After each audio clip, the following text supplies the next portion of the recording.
नमस्कार साथियों, प्रताप क्लासेस के YouTube चैनल पर आपका स्वागत है। तो आज अपने स्पेशल राजस्थान पुलिस एग्जाम के लिए जो आपको लगातार करंट अफेयर्स की मैं रिवीजन क्लास आपको दे रहा हूँ, ये सीरीज आपको मैं लगातार करवा रहा हूँ। और आज की अपनी क्लास नंबर 7 नंबर रहने वाली है। इससे पहले मैंने 6 क्लासें आपको करवा दी, प्ले लिस्ट बनी हुई है, वहां जाकर आप सारी की सारी क्लासें आप देख सकते हो। तो आज की अपनी ये 7 नंबर की सीरीज रहने वाली है।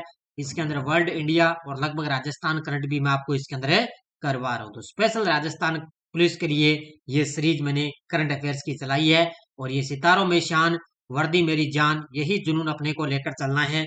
हमारा यही टारगेट है और इस टारगेट को अपने आगे बढ़ाते हुए स्टार्ट करें आज की क्लास। सारे विद्यार्थी एक बार सेशन को लाइक शेयर करेंगे और जो साथी हमारे इस चैनल पर नहीं है तो जरूर आप उनको सब्सक्राइब करें और इसके पास लगे बेल आइकन का घंटा दबाएं, ताकि हम जैसे ही वीडियो अपलोड करें उसका नोटिफिकेशन आप तक पहुंच जाएगी। तो स्टार्ट करें।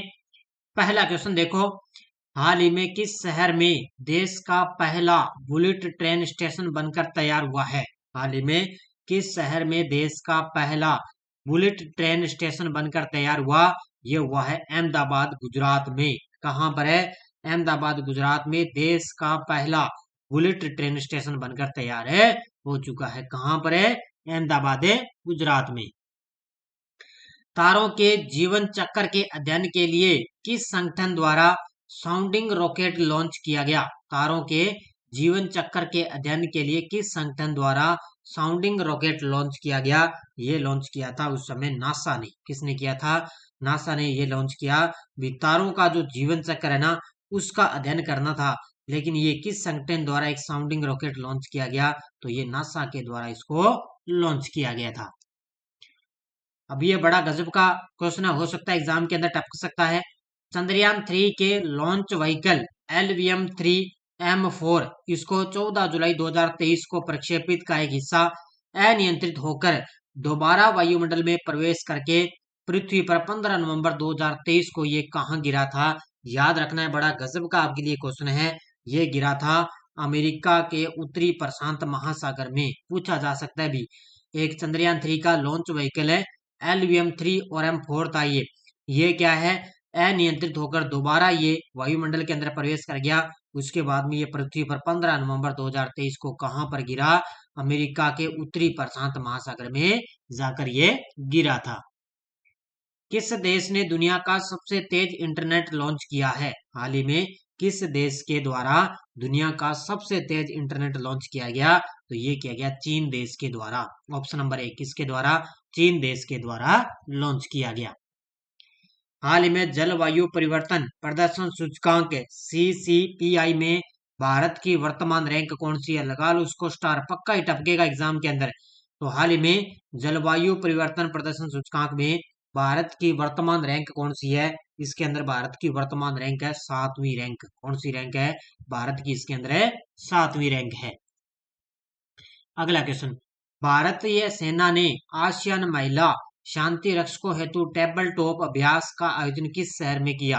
भारतीय सेना ने आसियान महिला शांति रक्षकों हेतु टेबल टॉप अभ्यास, जिसको बोलते हैं TTX, का आयोजन किस शहर में किया? तो इसका आयोजन किया था, ध्यान रखना, नई दिल्ली के अंदर। कहां पर किया? नई दिल्ली के अंदर टेबल टॉप अभ्यास का आयोजन किया गया। किस भारतीय कार्यकर्ता को अमेरिकी सरकार द्वारा 2023 के लिए अंतर्राष्ट्रीय भ्रष्टाचार विरोधी चैंपियन के रूप में सम्मानित किया गया? तो किस भारतीय कार्यकर्ता को? तो ये किया गया था निखिल डे को। ऑप्शन नंबर सी, इसको निखिल डे भारतीय कार्यकर्ता है। इनको अमेरिकी सरकार द्वारा 2023 के लिए अंतर्राष्ट्रीय भ्रष्टाचार विरोधी चैंपियन से सम्मानित किया गया। किसको? निखिल डे को। हाल ही में किसने PM मोदी पर आधारित पुस्तक नए भारत का सामवेद का विमोचन किया है? तो PM मोदी पर आधारित पुस्तक लिखी गई थी, कौन सी? नए भारत का सामवेद, ये पुस्तक लिखी गई। और इसका विमोचन किसने किया था? इसका विमोचन किया था पूर्व जो राष्ट्रपति थे ना, रामनाथ कोविंद, उन्होंने इसका विमोचन किया था। किस पर लिखी गई थी? PM मोदी पर आधारित ये पुस्तक थी। किस प्रसिद्ध हिंदी लेखिका को 33वां व्यास सम्मान दिया गया? इस क्वेश्चन को भी लगा लो स्टार। जो परीक्षा की दृष्टि से महत्वपूर्ण है ना, वो क्वेश्चन मैं एग्जाम के लिए लेकर आया हूँ आपके लिए इस क्लास के अंदर। तो किस प्रसिद्ध हिंदी लेखिका को 33वां व्यास सम्मान दिया गया? तो ये दिया गया, ध्यान रखना किसको, ये दिया गया है पुष्पा भारती को। Option number C, Pushpa Bharti को, हिंदी लेखिका है, और उनको 33वां व्यास सम्मान दिया गया। किसको? पुष्पा भारती को। किन दो देशों के बीच विनबैक्स 23 सैन्य अभ्यास हनोई में 11 से 21 दिसंबर तक आयोजित किया गया? ये कहां पर किया गया? इसका आयोजन किया गया था भारत वियतनाम। कहां पर किया गया? भारत और वियतनाम। तो ये आपको याद रखना है, कहां पर? भारत और वियतनाम दो देशों के बीच में विनबैक्स 23 सैन्य अभ्यास हुआ है हनोई के अंदर। ये 11 से लेकर 21 दिसंबर तक ये अभ्यास चला था। हाल ही में 91वीं इंटरपोल महासभा का आयोजन किस शहर में हुआ है? हाल ही में 91वीं इंटरपोल महासभा का आयोजन किस शहर में हुआ? तो इसका आयोजन किया गया वियन्ना के अंदर। कहां पर है? वियन्ना, ऑस्ट्रिया के अंदर है 91वीं इंटरपोल महासभा का आयोजन किया गया। तो इसका उत्तर हो जाएगा ऑप्शन नंबर डी। अभिनेता कबीर बेदी को किस देश का सर्वोच्च सम्मान द ऑर्डर ऑफ मेरिट से सम्मानित किया गया? अभिनेता कबीर बेदी को किस देश का सर्वोच्च सम्मान है द ऑर्डर ऑफ मेरिट से सम्मानित किया गया? तो ये सम्मान मिला था इटली देश का। किसका मिला था? इनको मिला था इटली का ये सर्वोच्च सम्मान है, ऑर्डर ऑफ द मेरिट से इनको सम्मानित किया गया। किसको? अभिनेता कबीर बेदी को। भारत और किस देश के बीच तनावपूर्ण संबंधों और शेड्यूलिंग मुद्दों के कारण भारत ने क्वाड शिखर सम्मेलन की बैठक स्थगित की है? लगा लो इसको स्टार। तो भारत और किस देश के बीच तनावपूर्ण संबंधों और शेड्यूलिंग मुद्दों के कारण भारत ने क्या है, क्वाड शिखर सम्मेलन की बैठक स्थगित कर दी? किसके कारण? भारत और अमेरिका के बीच में तनाव था। किसके बीच? भारत और अमेरिका के बीच। नेक्स्ट देखो, 2024 में संयुक्त राष्ट्र जलवायु परिवर्तन सम्मेलन COP कोप 29 की मेजबानी कौन सा देश करेगा? तो कोप 28 का सम्मेलन हुआ था दुबई के अंदर, और अब की बार कोप 29 की जो मेजबानी है वो करेगा अजरबैजान। कौन सा करेगा? आगामी अजरबैजान है वो 2024 के अंदर संयुक्त राष्ट्र जलवायु परिवर्तन सम्मेलन की मेजबानी करेगा। PM मोदी की नमो ड्रोन दीदी कृषि ड्रोन के साथ कितने हजार महिला को स्वयं सहायता समूहों को ड्रोन प्रदान करने की एक योजना है? तो ये कितने हजार महिलाओं को? ये है, ध्यान रखना, 15,000 महिलाओं को एक है स्वयं सहायता समूहों को ड्रोन प्रदान करने की एक योजना। कौन सी है? नमो ड्रोन दीदी। इसका मतलब है कृषि ड्रोन के साथ में 15,000 महिलाओं को ये क्या है, ड्रोन, स्वयं सहायता समूह के लिए ड्रोन प्रदान करने की योजना है। किन दो बैडमिंटन खिलाड़ियों को मेजर ध्यानचंद खेल रत्न पुरस्कार के लिए चुना गया? किन दो बैडमिंटन खिलाड़ियों को मेजर ध्यानचंद खेल रत्न अवार्ड से चुना गया? तो ये सात्विक साईराज रैंकी और चिराग शेट्टी। अब की बार है, इन दोनों को मेजर ध्यानचंद खेल रत्न पुरस्कार के लिए चुना गया। इसका उत्तर हो जाएगा ए और बी दोनों। ये किसी, पता नहीं, ये पिछली बार एग्जाम में एग्जाम में आ भी चुका है ये क्वेश्चन। दक्षिण भारत के महान संत दार्शनिक तिरुवल्लुवर की प्रतिमा का अनावरण 10 दिसंबर 2023 को कहां किया गया? ये क्वेश्चन भी एग्जाम के अंदर आ चुका है। ये शायद मेरे हिसाब से तो ये यूपी पुलिस के अंदर आया था। तो दक्षिण भारत के महान संत है दार्शनिक तिरुवल्लुवर की प्रतिमा का अनावरण 10 दिसंबर 2023 को कहां पर किया गया? तो ये किया गया था, ध्यान रखना, इनका अनावरण किया गया फ्रांस के अंदर। कहां पर किया गया? फ्रांस के अंदर इसका अनावरण किया गया। संयुक्त राष्ट्र की एक नई रिपोर्ट के अनुसार कौन सा देश दुनिया में अफीम का सबसे बड़ा स्रोत बनकर उभरा है? कौन सा देश है जो अफीम का सबसे बड़ा स्रोत बनकर उभरा? और वो है, ध्यान रखना, कौन सा? म्यांमार देश। Option number B. कौन सा देश है? म्यांमार देश। महिला प्रीमियर लीग 2024 की नीलामी में सबसे महंगी अनकैप्ड खिलाड़ी कौन बनी है? लगा लो स्टार। महिला प्रीमियर लीग 2024 की नीलामी में सबसे महंगी अनकैप्ड खिलाड़ी कौन बनी है? तो वो बन चुकी है Kashvi Gautam. Option number D. कौन बनेगी? काशवी गौतम थी महिला प्रीमियर लीग 2024 की नीलामी में, और अनकैप्ड ये खिलाड़ी बन चुकी है सबसे महंगी। इंदिरा गांधी शांति पुरस्कार 2023 से किसे सम्मानित किया गया? इंदिरा गांधी शांति पुरस्कार 2023 से किसे सम्मानित किया गया? तो ये डेनियल बरेनबोइम और अली अबू अवाद, इन दोनों को इंदिरा गांधी शांति पुरस्कार दिया गया। इसका उत्तर हो जाएगा दोनों। पिछली बार 2022 वाला जो दिया गया था ना, वो आया था RS एग्जाम के अंदर, करंट में आया था RS एग्जाम के अंदर 2022 वाला, और 23 वाला फिर हो सकता है आगे के एग्जामों में आ भी सकता है। यूनाइटेड वर्ल्ड रेसलिंग द्वारा महिलाओं के बीच किस महिला खिलाड़ी को वर्ष का उभरता सितारा नामित किया गया? तो ये किया गया था, ध्यान रखना किसको, ये किया गया अंतिम पंगाल को। किसको, अंतिम पंगाल है यूनाइटेड वर्ल्ड रेसलिंग द्वारा महिलाओं के बीच अंतिम पंगाल को वर्ष का उभरता सितारा नामित किया गया। हरियाणा ने फाइनल में किस टीम को हराकर पहली बार विजय हजारे ट्रॉफी का चैंपियन बना, पूछा जा सकता है भी। हरियाणा ने फाइनल में किस किस टीम को हराकर पहली बार है विजय हजारे ट्रॉफी का चैंपियन बना। इसमें हरियाणा ने राजस्थान को हराया था, ध्यान रखना। अब की बार है, पिछली बार है ना, पहली बार राजस्थान को हराकर पहली बार हजारे हजारे विजय हजारे ट्रॉफी का चैंपियन बना था, कौन है, हरियाणा की टीम बनी थी।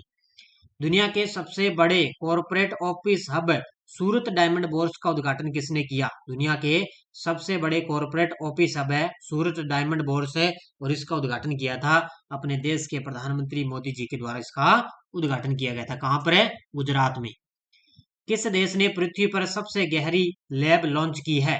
किस देश ने पृथ्वी पर सबसे गहरी लैब लॉन्च की, तो ये किया है, ध्यान रखना, चीन देश ने। किसने, चीन देश के द्वारा पृथ्वी पर सबसे गहरी लैब लॉन्च की गई। भारत ने एरोनॉटिकल टेस्ट रेंज से एक स्वदेशी हाई स्पीड फ्लाइंग विंग मानव रहित हवाई वाहन का सफल उड़ान परीक्षण किस राज्य में किया। भारत ने एरोनॉटिकल टेस्ट रेंज से एक स्वदेशी हाई स्पीड फ्लाइंग विंग मानव रहित हवाई वाहन का सफल परीक्षण है वो किया है कर्नाटक राज्य के अंदर। कहां पर किया है, कर्नाटक के अंदर इसका सफल परीक्षण किया गया। राजस्थान का सबसे लंबा रोपवे कहां से कहां तक संचालित होगा। राजस्थान का सबसे लंबा रोपवे कहां से कहां तक संचालित होगा, तो ये होगा आमेर महल से नाहरगढ़ जयगढ़ किले तक, यानी कि राजस्थान का ये सबसे लंबा रोपवे कहां से कहां तक संचालित होगा, ये आमेर महल से लेकर नाहरगढ़ जयगढ़ किले तक ये संचालित होगा। तो इसका उत्तर हो जाएगा ऑप्शन नंबर 1। अब देखो मुख्य तथ्य इसके लिए, राजस्थान का सबसे लंबा रोपवे जयपुर में बनेगा, जिसमें आमेर महल नाहरगढ़ जयगढ़ किले को रोपवे के द्वारा पर्यटक स्थल के रूप में इसको जोड़ा जाएगा। इसकी कुल लंबाई लगभग 6.5 किलोमीटर होगी। कितनी होगी, 6.5 किलोमीटर लंबा ये जो रोपवे चलेगा। इस रोपवे से 4 रोपवे स्टेशन बनेंगे, एक तो नाहरगढ़ का किला, एक जयगढ़ किला, माधो सिंह की ठान और माउंटा झील। इन चारों को ये यहाँ पर 4 स्टेशन बनेंगे, यहाँ से चारों के लिए रोपवे बने जा रहे। तो राजस्थान का सबसे लंबा रोपवे है ये 6.5 किलोमीटर होगा। 16वीं राजस्थान विधानसभा की 4 समितियों का गठन किया गया, उनमें समिति और सभापति संबंधित कौन सा सम्मिलित नहीं है। देखो विधानसभा के अंदर 4 समितियां होती है। एक होती है जन लेखा समिति, इसके वर्तमान अध्यक्ष है टीकाराम जूली, जन लेखा समिति के। इसके बाद में प्राकलन समिति कै के अध्यक्ष हैं, सभापति हैं अर्जुन लाल जीननगर। कौन है, अर्जुन लाल जीननगर। प्राकलन समिति ख के सभापति हैं श्री चंद कृपलानी, ये भी बिल्कुल सही है। राजकीय उपक्रम समिति के सभापति हैं वासुदेव देवनानी, नहीं यहाँ पर वासुदेव देवनानी है, कालीचरण श्राफ है, ध्यान रखना। तो इसका उत्तर हो जाएगा ऑप्शन नंबर डी, क्योंकि राजकीय उपक्रम समिति के कौन है, कालीचरण श्राफ है। तो ये 4 समितियों के गठन किए गए, जन लेखा समिति, प्राकलन समिति क और प्राकलन समिति ख और राजकीय उपक्रम समिति, वर्तमान में ये चारों सभापति हैं। तो ये आज की अपनी थी क्लास है। 2 क्वेश्चन मैंने राजस्थान करंट करवा दिए, बाकी आपको लगभग मैंने इंडिया और वर्ल्ड का करंट करवाया। तो ये सीरीज नंबर आज की अपनी 7 नंबर सीरीज थी, बढ़िया तरीके से अपने अध्ययन कर लिया। बस आप लगातार ये सीरीज देखते रहना, और इसके अलावा मेरी जीके की सीरीज आ रही है राजस्थान पुलिस के लिए। अब कल मैंने अभी ताजा आज मैंने भारत के प्रमुख जो है खनिज वगैरह हैं वो मैंने करवा दिए, भारत के प्रमुख नृत्य भी मैंने करवा दिए। तो ये आप बढ़िया तरीके से राजस्थान पुलिस के लिए ज्वाइन कर लेना। और ये टेस्ट सीरीज आप ले सकते हो, राजस्थान आरपीएससी फर्स्ट ग्रेड और सेकंड ग्रेड की प्रीवियस जो ओल्ड क्वेश्चन पेपर है उनकी पीडीएफ अपलोड है, फर्स्ट ग्रेड की अलग से, सेकंड ग्रेड की अलग से, 1 साल की वैलिडिटी है। इसके अलावा सीईटी की करंट अफेयर्स की टेस्ट सीरीज आप ले सकते हो प्रताप क्लासेज ऐप में। फर्स्ट ग्रेड की स्पेशल चल रही है भारत और राजस्थान, और वार्षिक करंट में तो आपको डेली लाइव क्लास का test, weekly test, monthly test और मंथली पीडीएफ भी आपको मिल रही है 100 रुपए के अंदर। पूरा 1 साल का करंट आपको यहाँ पे मिलता रहेगा। और इसके अलावा संपूर्ण टॉपिक पर आधारित पूरी पॉलिटिकल आप ले सकते हो, टॉपिक पर आधारित है। आपको पूरी पॉलिटिकल यहाँ पे एक ही टेस्ट सीरीज में कवर हो जाएगी। तो ये जितनी भी अपनी ऑनलाइन टेस्ट सीरीज है ये प्रताप क्लासेज ऐप में है, तो प्ले स्टोर से ऐप डाउनलोड कर लेना, वहां से ये टेस्ट सीरीज ले सकते हो। तो धन्यवाद, जय हिंद, जय भारत।